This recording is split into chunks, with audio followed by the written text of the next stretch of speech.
Bonjour à tous. الخير في اللون. Je veux croire que le Seigneur va continuer à nous parler. بغي غادا منغ باللي سيدي ربي مازال الذي يكمل غادي يمسلاي. Il l'a déjà fait tout au long de la journée d'hier et avant-hier. يخدمي في ظلي وكذا غني سلي ظلي. Et la Bible nous dit que Dieu nous parle tantôt d'une manière, tantôt d'une autre. اول سيدي ربي قرا باللي سيدي ربي يهضر سوذم سوذم النظام. Et parfois on y prend point garde. في كوالو نترى راس الخبار. Alors, ma prière est que le Seigneur vous donne des forces. تظلغي وكني سيدي ربي غوندي فيك تزمرت. Parce que quand on enchaîne prédication sur prédication, on n'a même pas le temps de digérer ce qu'on vient déjà de recevoir. Et ma prière, c'est que vous puissiez déjà digérer ce que vous venez d'entendre.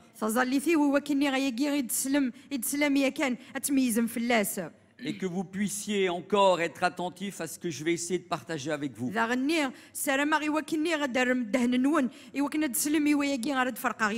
Et je vais vous dire une chose, c'est même très bien que vous puissiez continuer à digérer ce que vous entendez.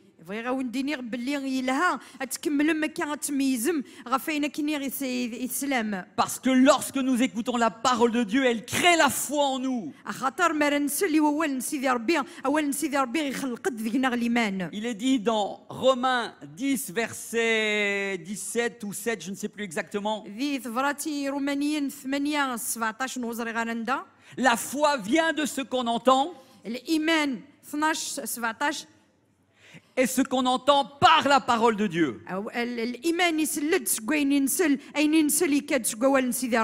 Donc la foi va se créer dans vos cœurs en écoutant la parole de Dieu. Et ça fait que quand vous allez venir vendredi soir dans ce temps de ministère, vous aurez emmagasiné tellement de choses. Votre foi aura grandi. Et vous allez être prêt à recevoir. Que ce soit une délivrance, une guérison, une réponse que vous attendez de Dieu, une parole prophétique, une parole de sagesse, une parole de connaissance. Mais attendez-vous à ce que Dieu vous réponde.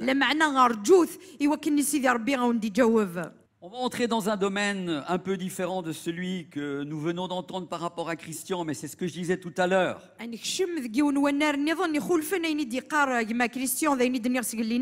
Dieu nous parle tantôt d'une manière, tantôt d'une autre.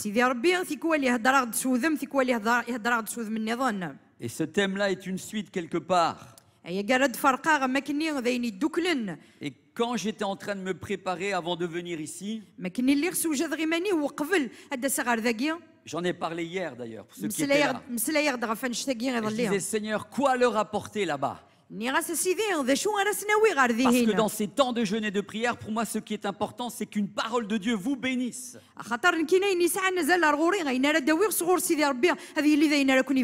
Et alors que je cherchais à savoir quoi apporter, le Seigneur m'a rappelé deux messages, deux thèmes que j'ai apporté seulement dans mon église, enfin dans l'église où je suis engagé. Je ne les ai pas encore apportés ailleurs.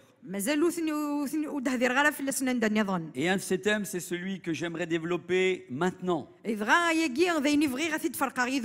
peut mettre la première diapo.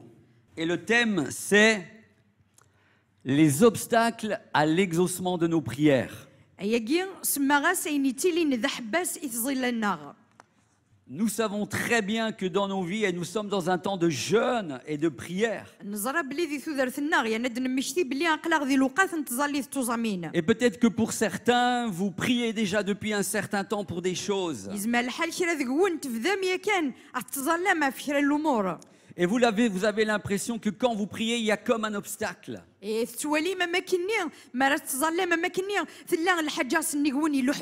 Vous avez l'impression que vos prières ne peuvent pas aller au-delà du plafond. Et on va voir ce matin qu'il y a des obstacles à la prière. C'est une réalité. Et ces obstacles à la prière, on va voir ceux qu'on a l'habitude d'entendre. Mais il y a bien longtemps de cela, quand je réfléchissais à ce thème, que j'ai apporté dans l'église où je suis engagé, j'ai commencé à regarder ce qui s'était déjà fait, ce qui avait déjà été prêché là-dessus. Et ce qui revient souvent, c'est certains, on va dire certains obstacles qu'on va voir quand même. Mais le Seigneur aussi a commencé à me parler. Et il m'a montré aussi des obstacles qu'on n'a pas souvent l'habitude peut-être de traiter dans nos églises.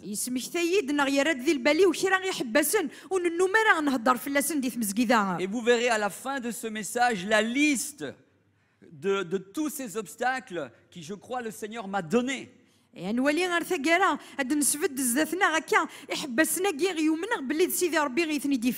ce sont parfois des choses qu'on ne soupçonne pas. Et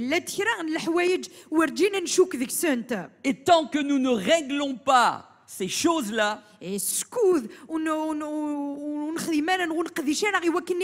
vous aurez beau prier, vos prières ne dépasseront pas le plafond. Parce que le Seigneur ne peut pas agir dans nos vies. Le Seigneur ne peut pas répondre à nos prières quand dans nos vies il y a des choses qui font obstacle. Et je crois que dans certaines choses que je vais évoquer ici, parmi l'auditoire que nous sommes ce matin, je crois que certains vont se retrouver dans ces obstacles. Et si dans ce que je vais évoquer vous dites oui, c'est vrai, je vis ça,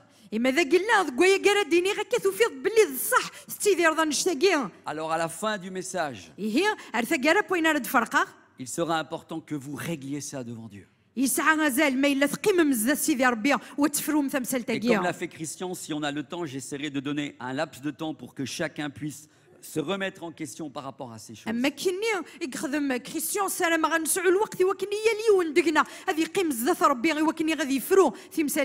Alors, deuxième diapo. Voyons quelques bases fondamentales de notre relation avec Dieu. Premier point, c'est un verset biblique que nous connaissons tous. Parce qu'il y a dans notre relation avec le Seigneur vraiment des bases fondamentales auxquelles nous devons croire.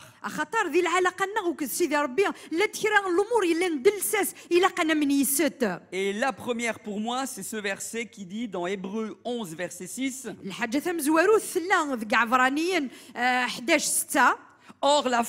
Or, sans la foi, il est impossible de lui être agréable. Car il faut que celui qui s'approche de Dieu croit que Dieu existe.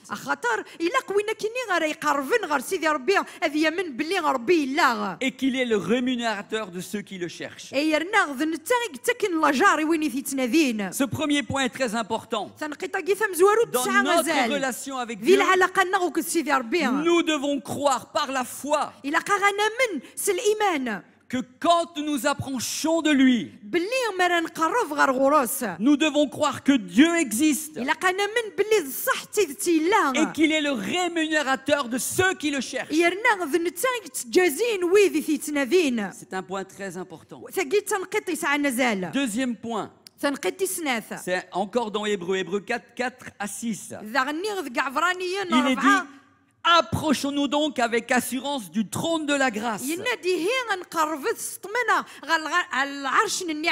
afin d'obtenir miséricorde et de trouver grâce pour être secourus dans tous nos besoins.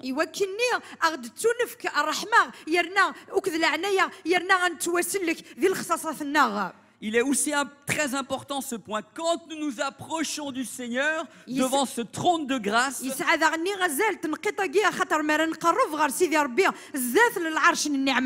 nous devons nous approcher de lui avec assurance pour être secourus dans tous nos besoins. Je ne sais pas si c'est de cette façon-là que vous vous approchez de Dieu. Dieu ne doit pas être un étranger pour nous. Il est un Père qui nous aime. Et quand nous nous approchons de lui, nous devons nous approcher avec assurance. Et comme il est dit, nous trouverons miséricorde auprès de lui. Troisième point. J'ai pris ce verset, j'aurais pu en prendre d'autres. Psaume 4, verset 4. David dit, l'Éternel entend quand je crie à lui. C'est fondamental dans notre relation avec Dieu. Si vous ne croyez pas que lorsque vous vous approchez du Seigneur, il entend ce que vous êtes en train de lui dire, il y a un problème.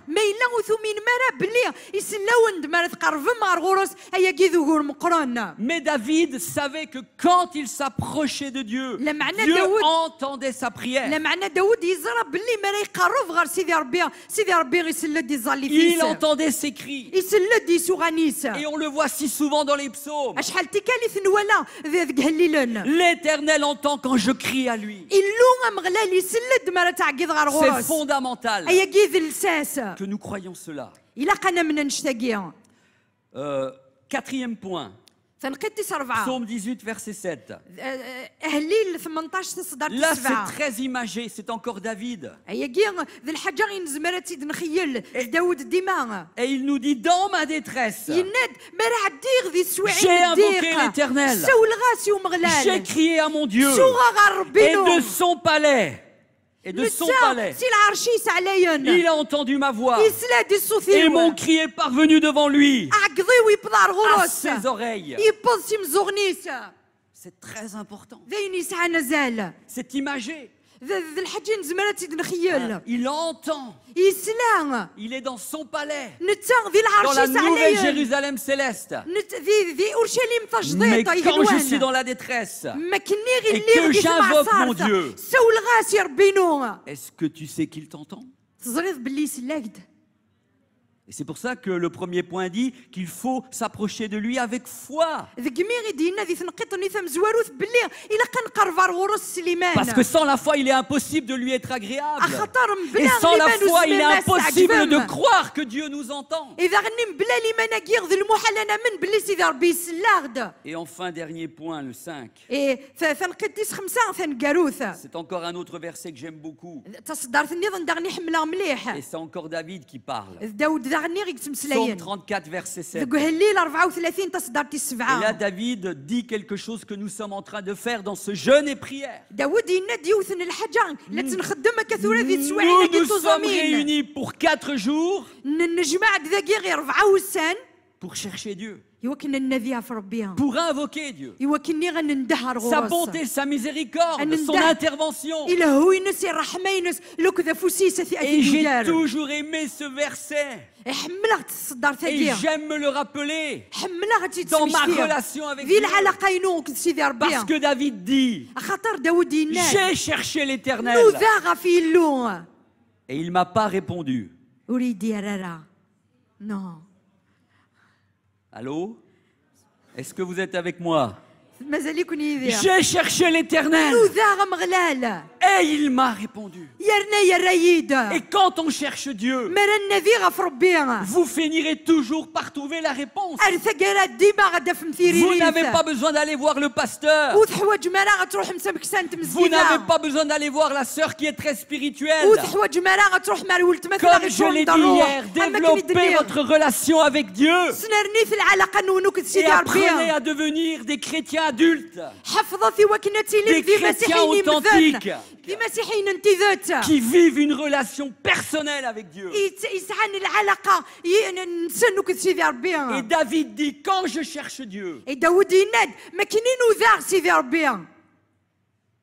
j'obtiens une réponse. تفاق ثيريريث J'ai cherché l'Éternel. نوذا غفو مغلال Il m'a répondu. يا رايد Et peut-être que tu cherches le Seigneur déjà depuis un moment. يزمع الحل تنادي سيدي ربي شحال هيا Mais il se peut aussi نغ يزمع الحل داغن qu'il t'ait pas répondu. وكدي جاوفارا Et ça, on va le voir pourquoi. ايه من بعد نولي غنشوغار Parce que nous sommes dans le thème.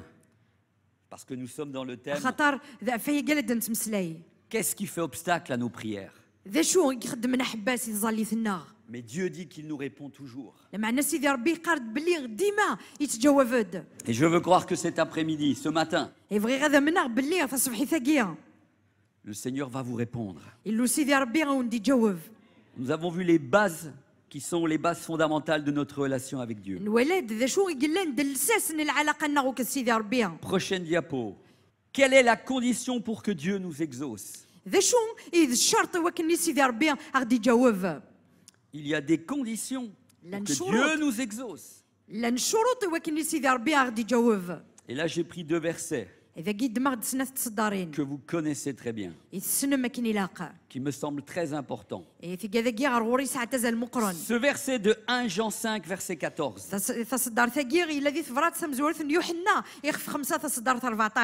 Il est dit, nous avons auprès de lui cette assurance que si nous demandons quelque chose selon sa volonté, il nous écoute. D'autres versions diront, il nous exauce. Nous avons cette assurance que si nous demandons quelque chose selon sa volonté, il nous écoute. Il nous exauce. Oui, mais pourquoi Dieu ne nous exauce pas? On l'entrevoit déjà quelque peu dans ce verset. C'est que peut-être certains parmi vous, vous venez devant le Seigneur, mais vous êtes en train de lui demander des choses invraisemblables. Et vous dites, mais Dieu ne répond pas à ma prière. Je vais te dire une chose. Si tu es en train de prier pour que tu gagnes au loto, ça m'étonnerait que Dieu te réponde.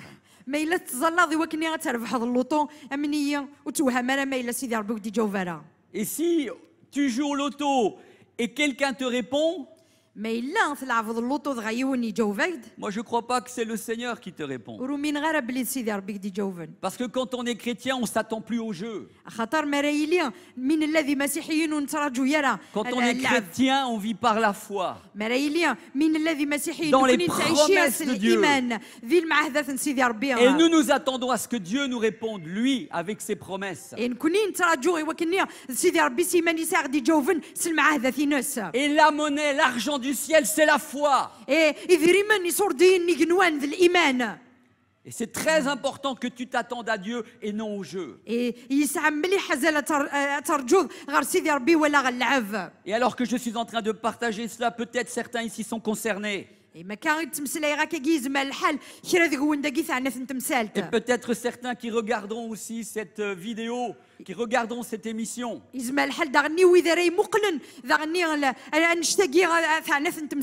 que vous serez devant votre télévision en train d'écouter ce message. Sache que Dieu ne répondra pas au loto. Dieu n'est pas dans ces choses-là. Mais Dieu va te répondre si tu mets ta foi en lui. Trop de gens, même des chrétiens,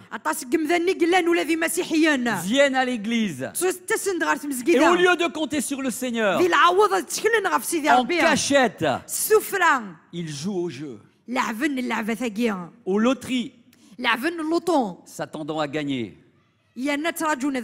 Si un jour tu gagnes à la loterie, je vais te dire, c'est pas Dieu qui te fait gagner. C'est le diable. Parce qu'il veut ta perte. Et il va dire, t'as vu, t'as gagné. Et tu es tout content. Et puis à la fin du mois, tu vas avoir ta paye. tu vas encore jouer. Et tu vas mettre ta famille en danger. Parce que cette fois-ci, tu ne vas pas gagner. Mais tu vas tout perdre. Fais attention à ça. Nous avons auprès de lui cette assurance que si nous demandons quelque chose selon sa volonté, et il y a beaucoup de choses auxquelles Dieu ne répond pas dans ta vie parce que tu fais des prières qui ne sont pas selon sa volonté.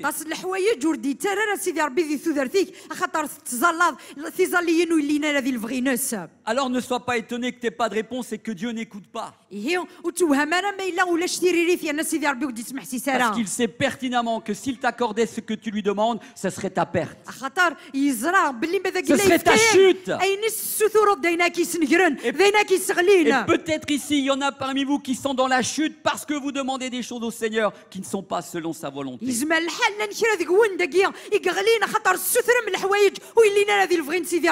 Mais vous êtes dans la chute, vous êtes en bas parce que vous avez désobéi en demandant des choses que Dieu ne voulait pas vous accorder, mais malgré tout, vous avez continué dans cette direction.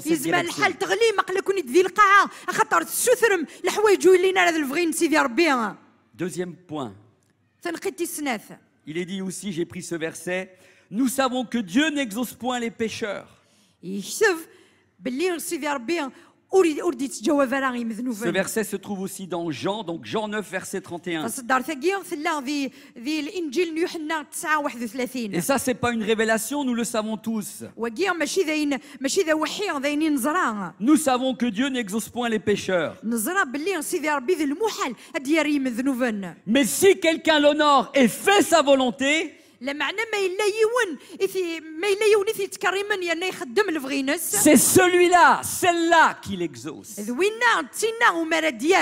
Mais si quelqu'un honore Dieu et fait sa volonté, c'est celui-là qui l'exauce. Et c'est important d'honorer Dieu dans ce que nous faisons. Honorer, avoir la crainte du Seigneur.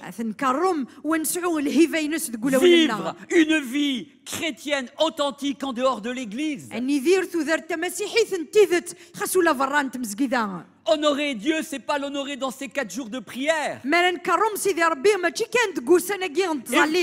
Et venir ici pour recevoir la bénédiction alors que peut-être depuis déjà un certain temps ou toute la semaine, vous avez vécu des choses qui ne sont pas à la gloire de Dieu.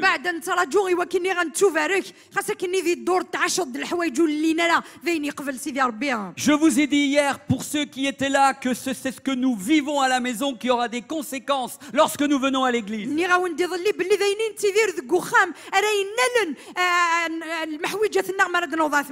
que tu vis avec Dieu à l'extérieur, dans le secret, Dieu le voit. Entre dans ta chambre.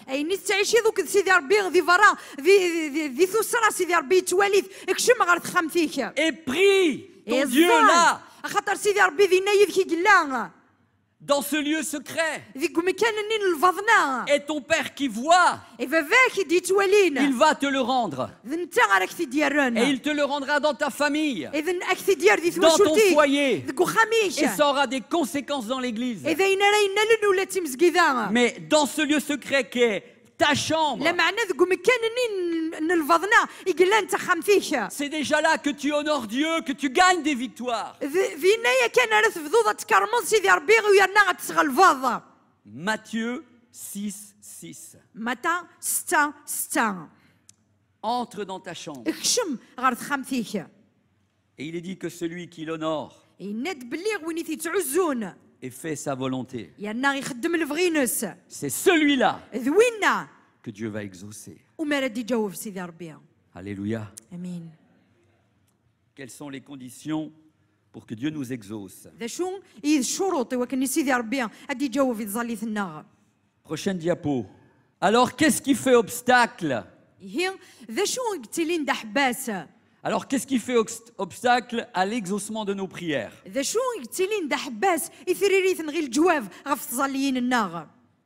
Premier verset, Jacques 4, verset 3.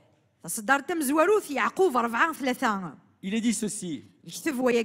Vous demandez et vous ne recevez pas. Parce que vous demandez mal. Dans le but de satisfaire quoi? Vos passions. C'est ce que je viens d'évoquer un peu là déjà avant. Vous demandez et vous ne recevez pas de Dieu. Parce que vous demandez mal. Dans le but de quoi? De satisfaire les passions qu'il y a dans nos cœurs.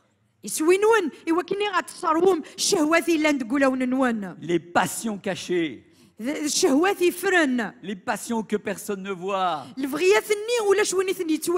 Oui, le pasteur ne le voit pas. Oui, même ta femme peut-être le voit pas. Oui, mais celui qui regarde au plus profond des cœurs, c'est le Saint-Esprit. C'est l'Esprit de Dieu. Et tu ne peux rien lui cacher. Et nous venons devant le Seigneur croyant qu'il va nous exaucer alors que derrière il y a des passions, des motivations qui ne sont pas à la gloire de Dieu. Vous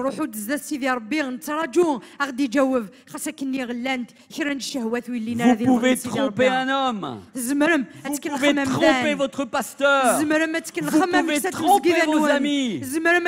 Même vos enfants. Mais vous ne tromperez jamais le Seigneur. Parce qu'il est celui qui regarde jusqu'au fond des cœurs. Nous demandons parfois pour satisfaire ces passions charnelles qui sont là dans nos cœurs.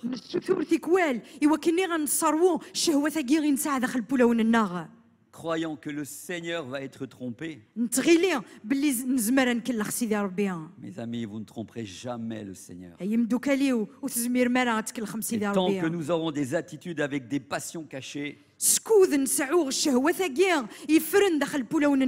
le Seigneur ne pourra pas agir dans nos vies. Ça fera obstacle. L'autre verset très connu, Ésaïe 59, verset 1 à 4.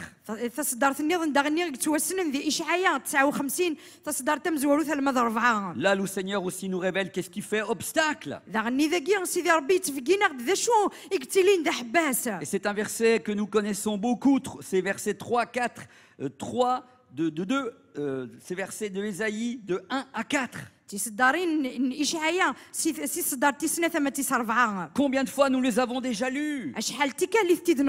Mais arrêtons-nous dessus quelques instants. Le Seigneur nous parle avec bonté dans ce premier verset. Et il dit non, la main de l'Éternel n'est pas trop courte pour sauver. Ni son oreille trop dure pour entendre. Mais ce sont vos crimes qui mettent une séparation entre vous et votre Dieu. Et j'ai mis en lettres rouges. Ce sont vos péchés qui vous cachent sa face et l'empêchent de vous écouter. Ce sont mes péchés qui me cachent sa face et m'empêchent qu'il m'entende. Car vos mains sont souillées de sang et vos doigts de crime. J'ai écrit en lettres rouges. Vos lèvres profèrent le mensonge. Votre langue fait entendre l'iniquité. Nul ne se plaint avec justice. Nul ne plaide avec droiture. Il s'appuie sur des choses vaines et disent des faussetés. Ils conçoivent le mal et enfantent le crime. Ce verset est tellement important. Ce sont toutes ces choses qui font que Dieu ne peut pas nous écouter.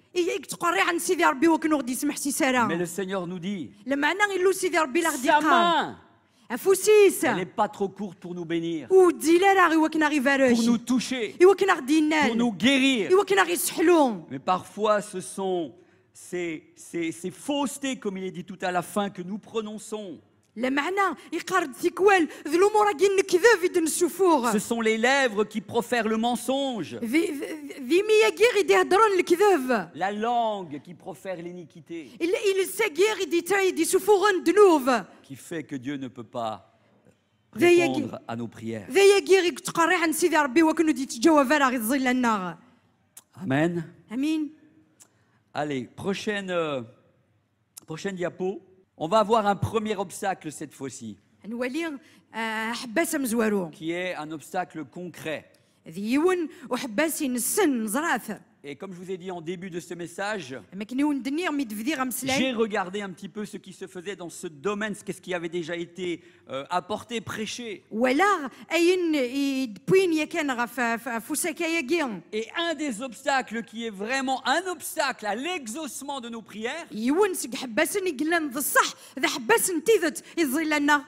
c'est le refus de pardonner. Et je pense que celui-là peut-être va concerner certains parmi vous. Celui-là, il est très connu comme obstacle. Il est très connu, mais nous sommes tellement têtus que le Seigneur va nous parler encore ce matin. Et peut-être encore, il y en a qui vont résister, qui ne voudront pas pardonner. Mais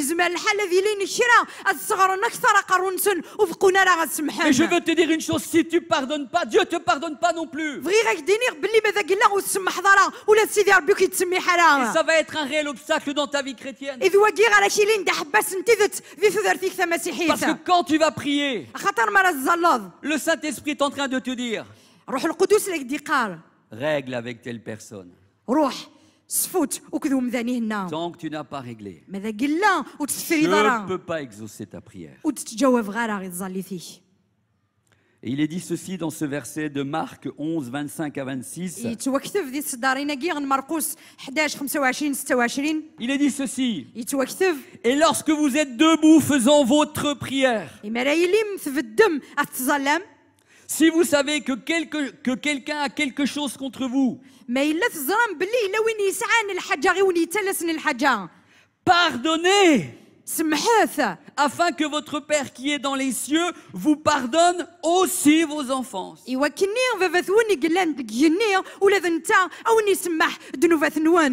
Et là, nous sommes là en ce moment dans le jeûne et dans la prière.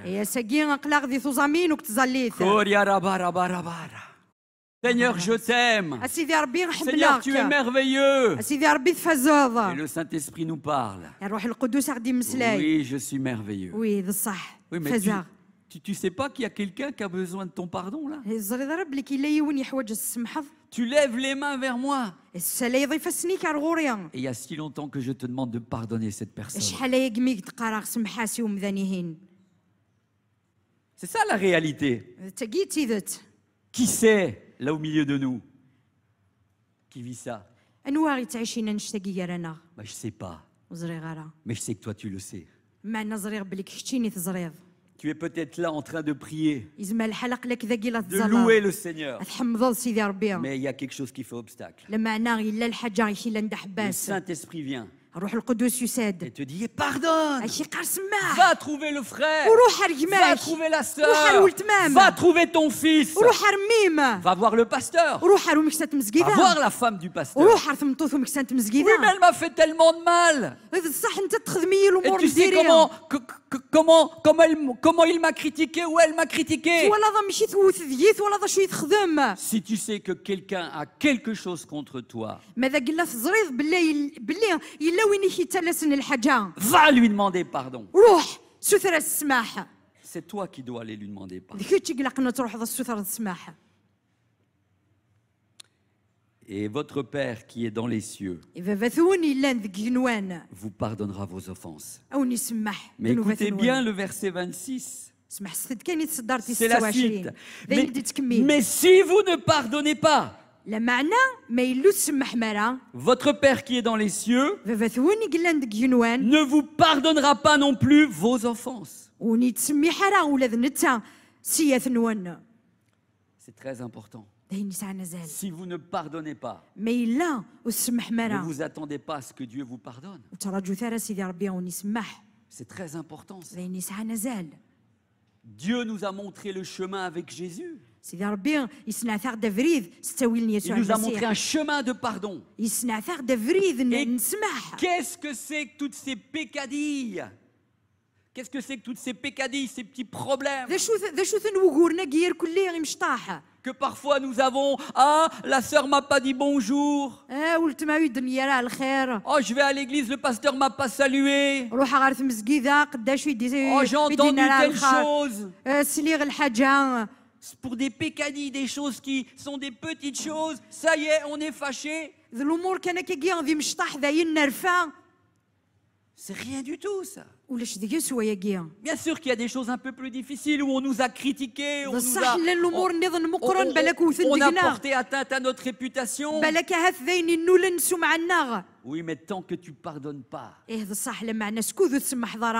ça va faire un obstacle dans ta vie, à ta vie de prière. Il va y avoir du ressentiment. Il va y avoir de la haine qui va se créer dans ton cœur. Et plus tu vas laisser cette chose à régler dans le temps, plus ça va te miner intérieurement.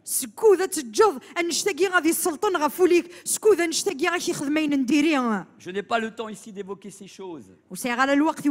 Mais le manque de pardon, ce que ça crée en nous, le ressentiment, la haine, finit par nous détruire. Il y a des gens qui sont malades à cause de ça, qui ont des ulcères, ou des maladies se déclenchent à cause du manque de pardon. J'ai écrit ceci.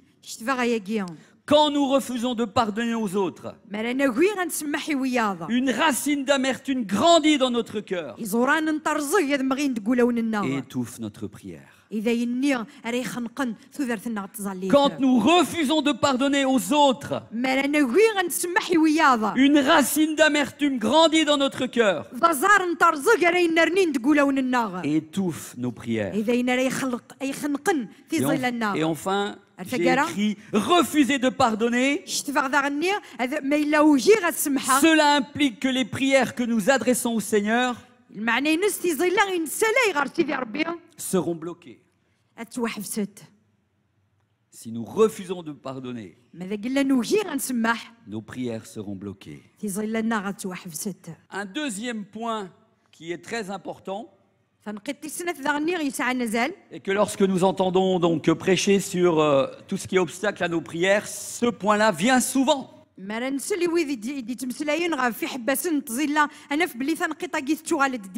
C'est la mésentente conjugale.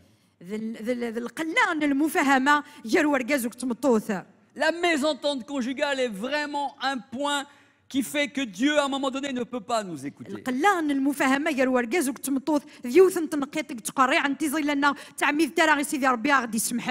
peut pas répondre à nos prières.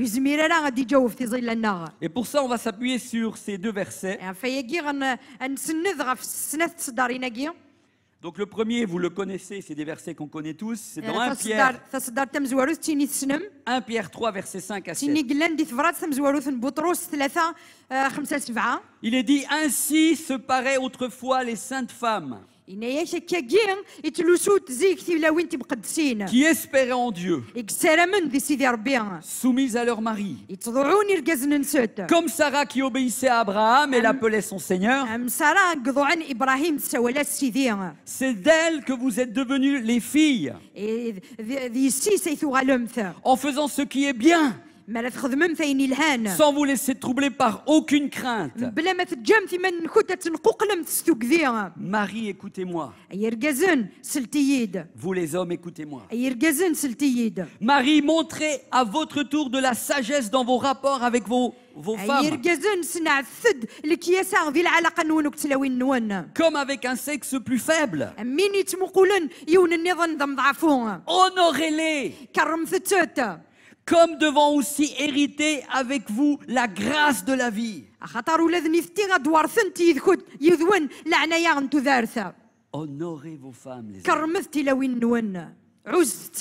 C'est très important. Trop de maris à la maison sont insupportables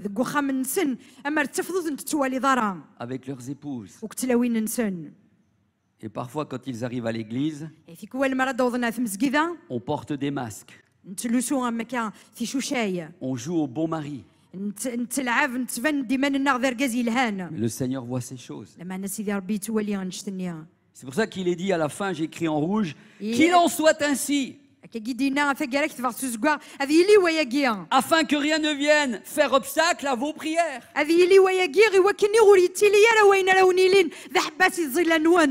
Si tu n'honores pas ta femme, aussi bien à l'église qu'à l'extérieur, devant tes enfants, devant tes amis, ça va être un réel obstacle à ta vie de prière. Parce que ta femme souffre. Tout le monde le voit. Mais toi, tu fais comme si de rien n'était. Et tu t'étonnes que le Seigneur ne réponde pas à tes prières. Le Seigneur dit honore ta femme. Aime-la comme étant un sexe plus faible. Mais tellement importante. Mais tellement importante. Parfois, nous avons à nos côtés quelqu'un de tellement précieux. Elle est une aide que le Seigneur a placée à notre côté. Beaucoup le voient. Mais toi, tu passes ton temps à l'écraser. Tu passes ton temps à lui faire des reproches.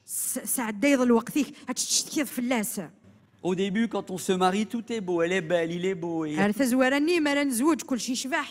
quelques années après, c'est plus la même femme, elle a changé. Oui, elle a peut-être changé parce qu'elle a eu des enfants, elle est un peu plus forte. Mais c'est toujours la femme que Dieu a mis à tes côtés. Et le Seigneur te demande de l'honorer. Ensuite, il est dit dans 1 Corinthiens 7, versets 3 à 5, que le mari accorde à sa femme ce qu'il lui doit. Et que la femme agisse de même envers son mari. Et là, le verset 4 est très important, car le corps de la femme ne lui appartient plus. Il est à son mari. De même, le corps du mari ne lui appartient plus. Il est à sa femme. Verset 5, très important. Ne vous refusez donc pas l'un à l'autre. Vous pouvez certes convenir mutuellement de renoncer pour un certain temps à vos relations. À vos relations conjugales. Pour un temps, vous pouvez éviter. Ici, il est parlé des relations sexuelles.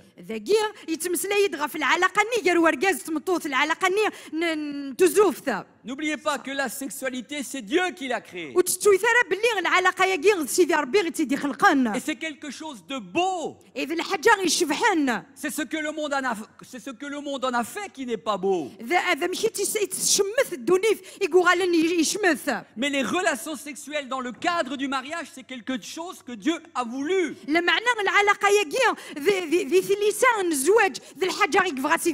c'est quelque chose d'extraordinaire que Dieu nous a fait comme cadeau la sexualité. Et là, il est dit tout au début, c'est Paul qui parle. Ne vous refusez pas l'un à l'autre. Autrement dit, épanouissez-vous dans les rapports sexuels. Parce que le corps de la femme ne lui appartient plus et le corps de l'homme ne lui appartient plus, mais ils appartiennent l'un à l'autre.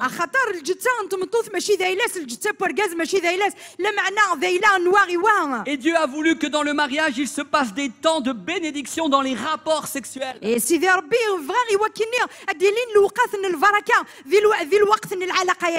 la seule condition où on peut se refuser l'un à l'autre, c'est comme il est dit ici, c'est si d'un commun accord, tu vas vers ta femme et tu lui dis, écoute, ça fait un certain temps que ma vie de prière a un petit peu baissé. Excuse-moi ma chérie, mais je viendrai peut-être pas pendant ces jours qui vont venir me coucher en même temps que toi. Parce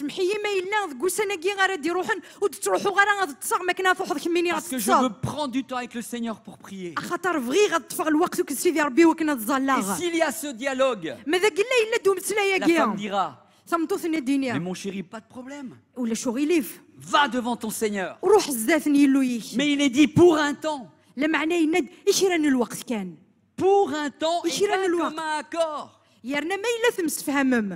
Pour vous consacrer davantage à la prière. Parce que la suite du verset dit, mais que ce soit pour une courte période après laquelle vous reprendrez vos rapports.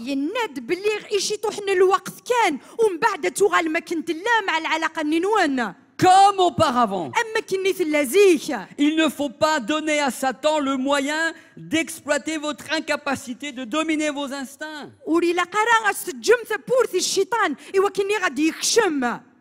Pour un temps. Parce que sinon, mes amis, si vous restez trop longtemps, et c'est important de parler de ces choses dans l'église. La sexualité est un cadeau de Dieu.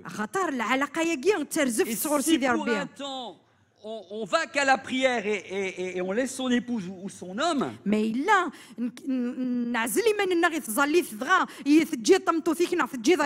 Seigneur dit il ne faut pas que ça dure trop longtemps.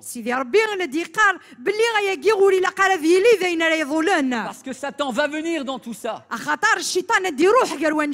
le diable sait très bien que l'homme et la femme ont des besoins. Et si ça fait trop longtemps que vous n'avez pas de rapport sexuel, et que les envies sont là, les instincts sont là, si ton épouse ne te donne pas ce qu'elle doit te donner, et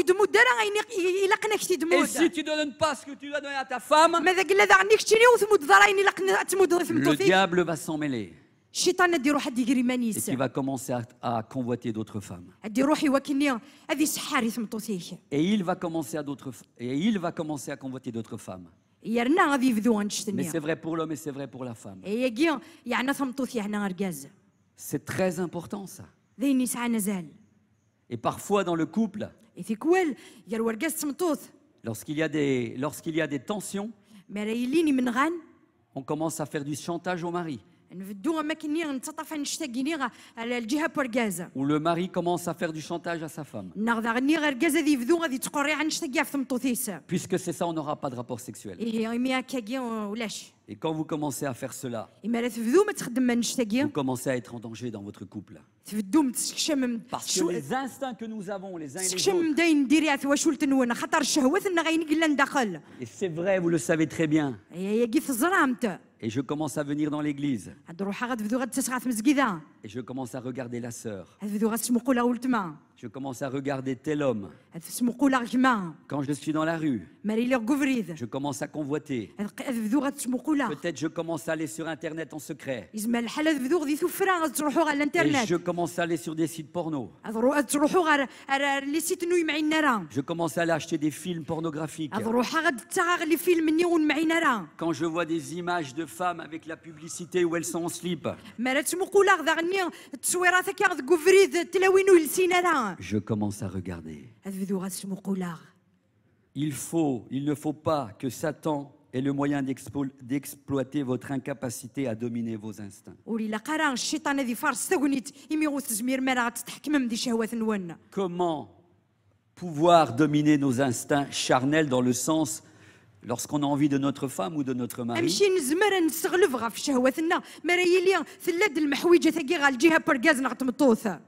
C'est comme il est dit, ne vous privez pas l'un de l'autre. Si ce n'est d'un commun accord. Et je sais une chose. Des couples qui vont bien, c'est des couples où la sexualité va bien. Des couples qui vont mal, c'est souvent lié à ce que la sexualité ne va pas non plus. Et ma prière est que rien ne vienne faire obstacle à cela. Et que si vous rencontrez des problèmes dans ce sens, allez voir un conseiller conjugal. Des frères et sœurs qui font de la relation d'aide. Ou allez voir votre pasteur. Donc je termine en disant ceci. La discorde dans les foyers est un obstacle évident à la prière. Dans le couple, chacun doit faire de son mieux pour vivre une relation d'amour et de respect selon les valeurs bibliques. C'est la condition primordiale afin que rien n'entrave la vie de prière du couple. Amen. Retenez bien cela. Allez, troisième obstacle. Alors là, c'est une des choses qu'on n'a pas spécialement l'habitude d'entendre dans les obstacles à la prière. Si les deux premiers obstacles, le manque de pardon et la mésentente dans le couple, est très connu dans ce que nous entendons. Par contre, les paroles vaines et les paroles insensées, c'est pas souvent prêché.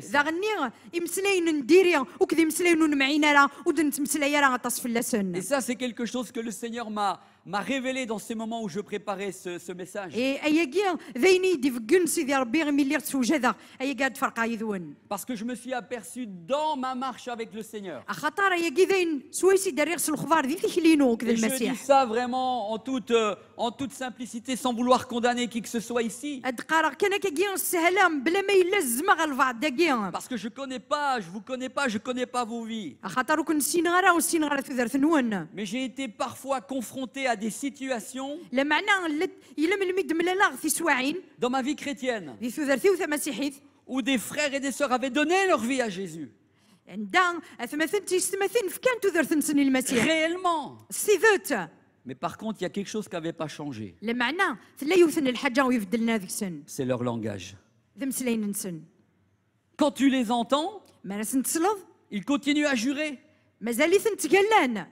Ils disent des fois des plaisanteries qui n'ont rien à voir avec la vie chrétienne. Et moi, personnellement, quand j'entendais ça, ça me choquait. Je dis, Seigneur, mais comment ça se fait que ces gens t'ont donné leur cœur et leur vie et ils continuent à jurer ou ils continuent à avoir des propos comme j'entends?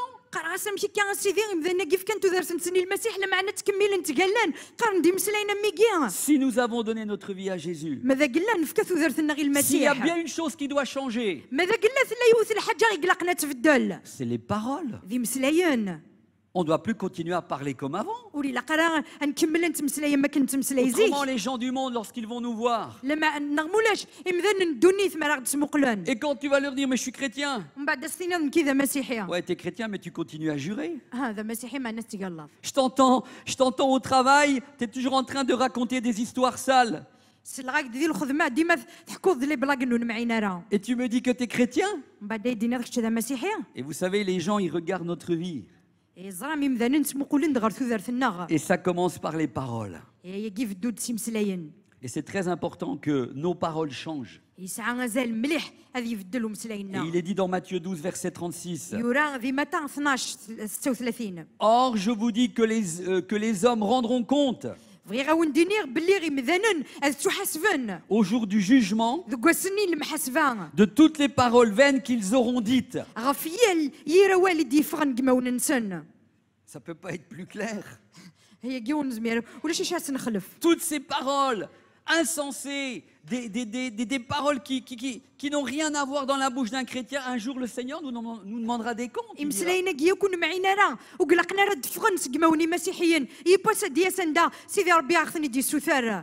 C'est pour ça que le verset de Éphésiens 4, verset 29 dit qu'il ne sort de votre bouche aucune parole mauvaise. Mais s'il y a lieu quelques bonnes paroles qui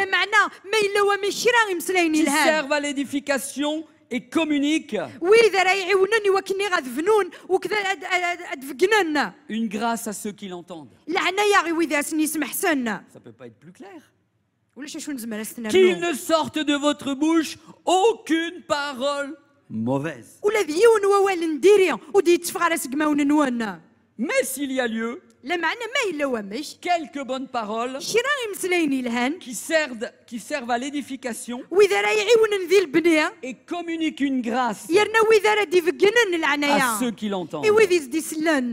Toujours dans Éphésiens 5 cette fois-ci, 3 à 4. Il est dit que l'impudicité, qu'aucune espèce d'impureté et que la cupidité ne soit même pas nommée parmi vous. Écoutez bien. Ainsi qu'il convient à des saints. Qui c'est les saints? C'est pas les gens du monde. Le Seigneur s'adresse à nous. C'est nous les saints. Ainsi qu'il convient à des saints. Verset 4. Qu'on n'entende ni parole déshonnête, ni propos insensés, ni plaisanteries, choses qui sont contraires à la bienséance. Qu'on entende plutôt des actions de grâce. Autrement dit, des remerciements au Seigneur. Je ne vais pas commenter davantage, mais c'est tellement clair.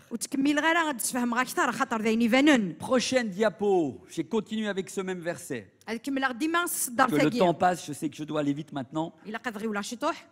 Donc le même verset, j'ai essayé de le prendre dans diverses traductions.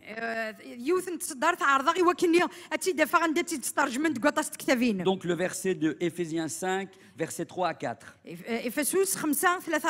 J'ai voulu voir ce que d'autres versions disaient de ce verset. Et c'est très intéressant de voir aussi ce que d'autres versions disent, parce que ça nous donne encore une autre compréhension. Là, la traduction PVV dit ceci. Quant à l'immoralité, sous toutes ses formes, à l'escroquerie, ou aux différents vices, qu'il n'en soit même pas question parmi vous. Ce ne sont pas des sujets de conversation pour des gens qui appartiennent à Dieu.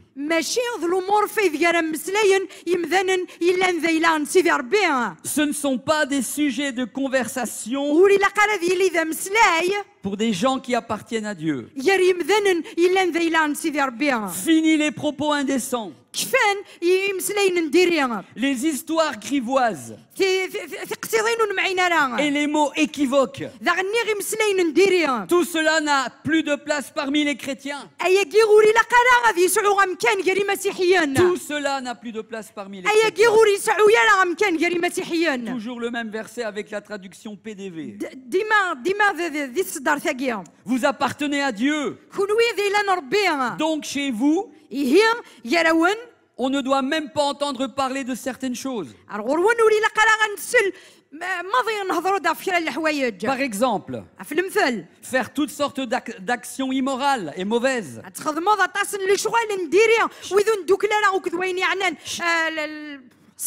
Chercher à avoir tout pour soi. Pas de paroles grossières, ni stupides, ni sales. Cela ne se fait pas. Mais quand vous parlez, faites-le plutôt pour remercier Dieu. Et on fait encore une dernière traduction, prochaine diapo. Éphésiens 5, 3 à 4, la traduction NBS. Que l'inconduite sexuelle, l'impureté sous toutes ses formes, où l'avidité ne soit même pas mentionnée parmi vous, comme il convient à des saints. Pas de choses choquantes, pas de propos extravagants, pas de bouffonnerie. Cela est malséant, mais plutôt des actions de grâce. Et j'ai noté ceci en conclusion. Il n'est rien qui révèle plus rapidement et plus réellement le manque de spiritualité d'une personne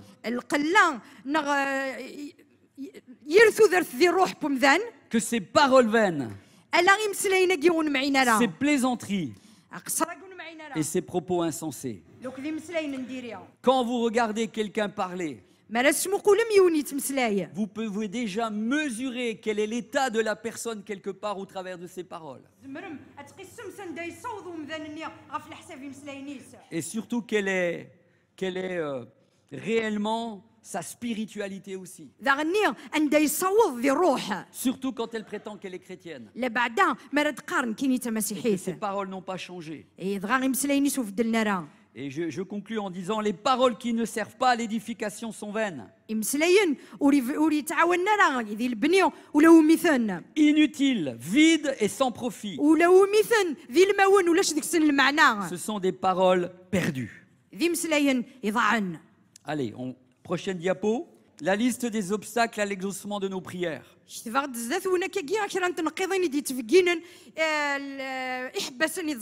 Donc j'en ai cité 3. Donc les prières, les paroles insensées, le manque de pardon et la mésentente conjugale. Mais voilà la liste de ce que moi j'ai trouvé et j'aurais pu mettre à côté de chaque point un verset. Dans cette liste on trouve l'orgueil. L'orgueil est vraiment un obstacle à ce que Dieu exauce nos prières. Et je n'ai pas le temps cet après-midi de pouvoir tout développer. Mais l'orgueil est quelque chose de terrible. L'idolâtrie,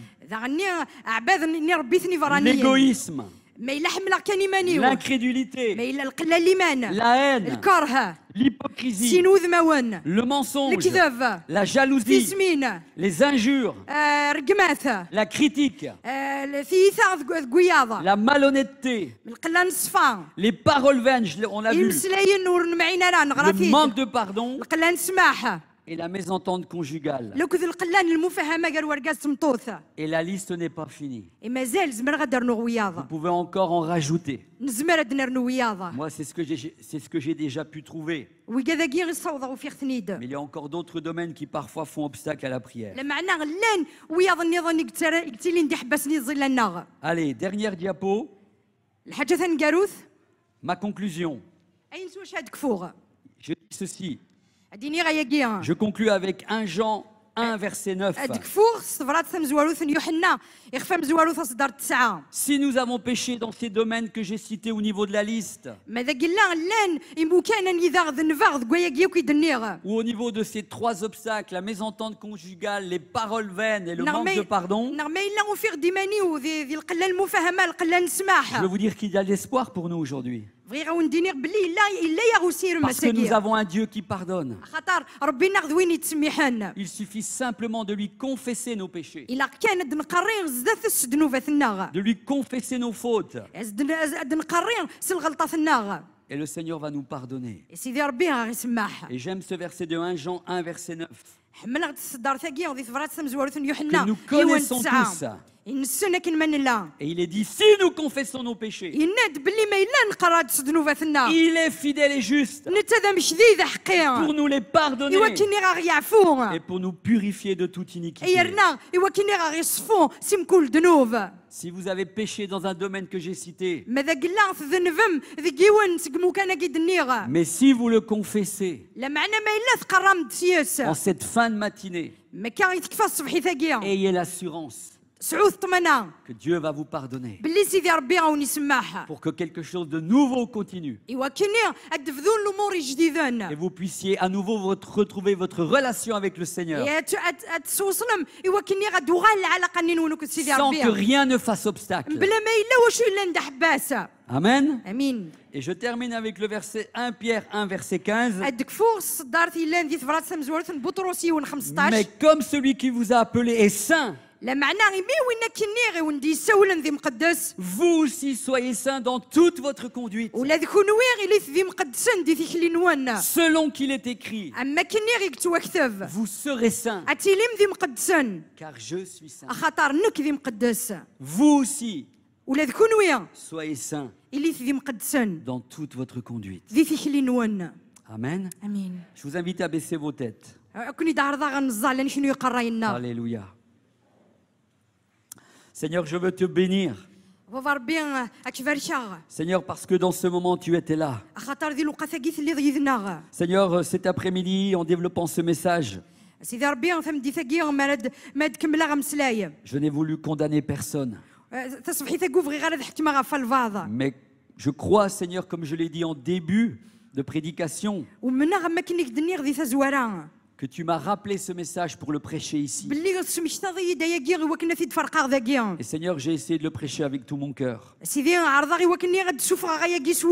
Aussi, je te prie, Seigneur, alors que maintenant je veux lancer un appel, je veux simplement demander à ceux et celles qui se retrouvent dans tout ce que j'ai évoqué, le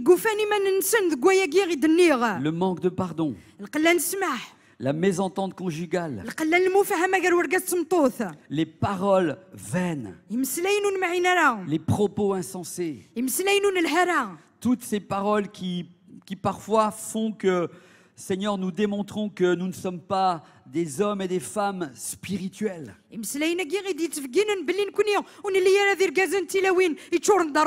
Et qui montrent plutôt, Seigneur, que nous portons un mauvais témoignage. Mais il y a aussi l'orgueil, la malhonnêteté, le mensonge et toute cette liste que j'ai évoquée. Je prie que dans ce moment maintenant, Vous qui êtes en train de m'écouter et qui êtes dans l'auditoire, si vous vous retrouvez dans cette liste ou dans ces 3 points que j'ai évoqués, j'aimerais simplement vous demander de vous lever à votre place. Et j'aimerais prier en conclusion afin que vous receviez le pardon de ce péché ou de ces péchés. Oui, je veux le faire avec tout mon cœur. Parce que je crois en ce que dit 1 Jean 1 verset 9.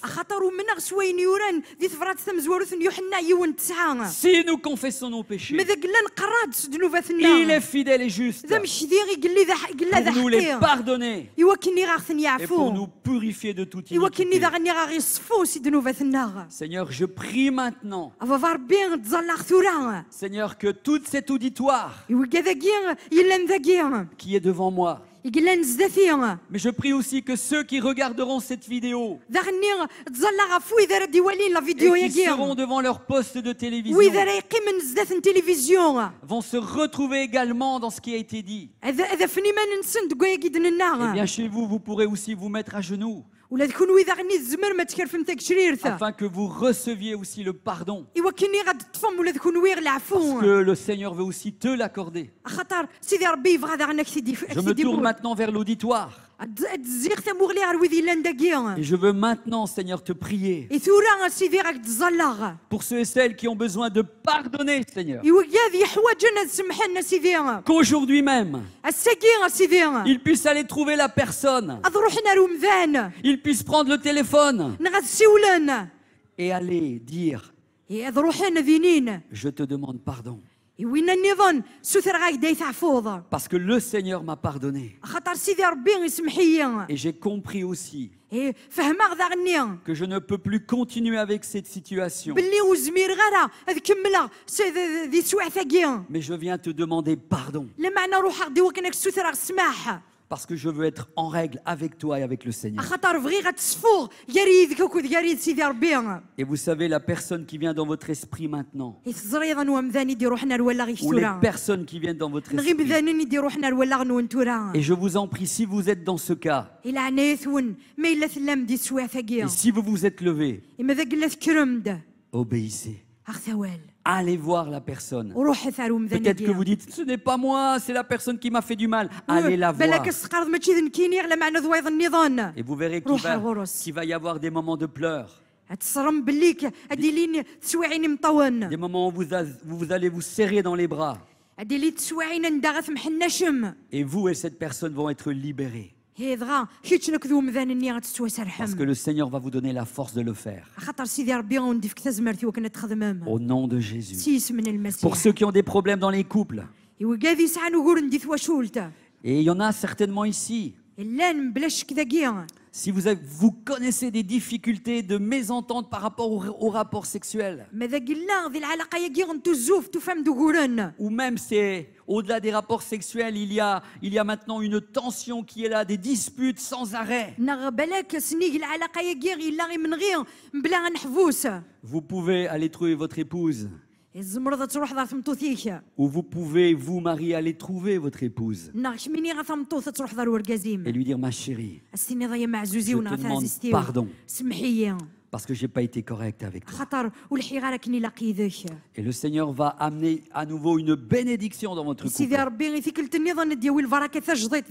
Parce que peut-être que vous allez pleurer dans les bras l'un de l'autre. Et peut-être que dans ce moment-là, vous allez à nouveau pouvoir vous dire: je t'aime mon mari, je t'aime ma femme. Et je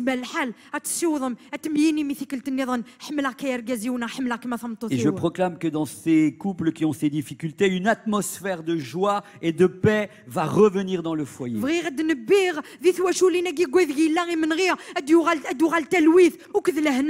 Parce que le Seigneur va restaurer vos relations. Et je le dis au nom de Jésus. Au nom de Jésus. Que les couples qui sont concernés retrouvent la bénédiction du Seigneur. Maintenant, je ne vais pas citer toutes les autres choses. Je fais une prière générale. Seigneur, pour toutes les autres choses que j'ai citées, je prie maintenant, Saint-Esprit, que tu touches encore les cœurs dans ces domaines et que chacun s'examine et que là où il a besoin de changer, parce qu'il y a de l'orgueil, parce qu'il y a des paroles qui ne sont pas à ta gloire, parce qu'il y a le mensonge, je prie maintenant qu'ils reçoivent le pardon. Au nom de Jésus.